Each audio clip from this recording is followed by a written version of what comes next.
all these ages and ions of time have come down into calcium, down into a material realm. And so the more I realize I can't explain this, or I would try to enter in to try to explain this, or I would try to use my mind to calculate a formula, to perceive, to commune, to focus towards what I can't explain, the hand of God will fashion my mind, crystallize my mind, attune my mind, frequency my mind, put it into his realms of jurisdiction, and then I'll be just enraptured by him in that circulation, and that flow, and that elevation, and that promotion, that perimeter, and that time chamber, that timeline, and that physicality, mentality, and this physiology, and all these different things that consist of life, because every terminology has a consistency and a key that connects with life, whether we're talking about science, whether we're talking about money, whether we're talking about happiness. Everything has a key and a consistency and a truth and a divinity and eternal truth and a reality and a realm and there's like this new vocabulary word, because I've been praying to God. It's like this existentiary, I don't know, it's like a laboratory, but it's existence and infinity and eternity inside the laboratory. There's a word, but I don't know it yet. And so it's looking in, and it's perceiving everything at one time. And then it's learning how to rest in the interpretation, not move. That's why the Lord has been putting these principles, these weights and principles on my back, on my shoulders so strongly, but because he loves me so gently, so calmly, because I'm getting it now. The principle's got to weigh me down a little bit, and the principle has to break me down a little bit, so I dematerialize. Because if I'm broken in the flesh, the seed dematerializes, or even though it's in physicality, it turns into a root, it turns into branches. But yet heaven, the birds of the heaven get to come to this. So in the spiritual metaphor, the angels, the seraphims, the cherubims can come to this tree and nourish me. You understand? From the root, the vine. And now I'm understanding the weakness. Why it talks about the weakness of God in the Bible? I never knew what that meant. But it's talking about your weakness in the flesh. But yet the connector is that's the perfection of strength. Is the weakness of your flesh. So if God combines that like that in your soul, and you see in the soul, and the eye becomes the soul, then now you witness all these perimeters of heaven. Okay. You can pick up something. Okay.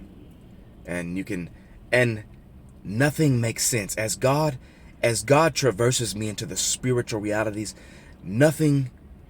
it is not a matter of what we try to do in the earthly realm. We try to figure things out. We try to calculate things. This is not an operation in the divine.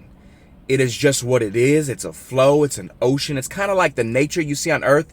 That's how the divine operates. You're not trying to calculate, oh, the sun has this and the wind is like this and how does the wind, the wind, you become the wind and you just move. You become the water and you just flow. It's not a matter of the human brain trying to analyze divine things. It's not a matter of the human mind trying to calculate and interpret divinity. So that the divine realm, it's much different to experience it. And it's actually very easy once you know how. Now I got picked up in the spirit, and the bus still hasn't came yet to take me back home to my mommy, my wife, my children, my earthly ministry. But I know the Lord has changed me. I know that my soul is bigger and more able for me to witness than ever before. I know that the hand of God has touched my life. So I don't have to rejoice because I'm looking for a physical manifestation. I got the hand of God that touched me. So even if I feel pain in my body, I'm rejoicing and celebrate ecstatically because I know that God has done something. And I know that what he does is forever. So I'm going to be forever promoted. forever elevated, and Satan can't bring me down. My own flesh can't bring me down.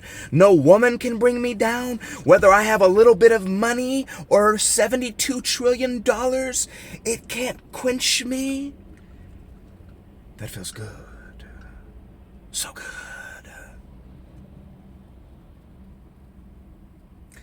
And I'm definitely in a higher reality of the true reality, not in a higher reality of going to a higher level.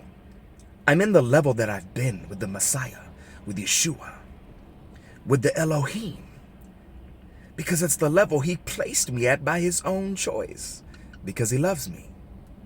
Okay? So life isn't a matter of just going to higher levels all the time.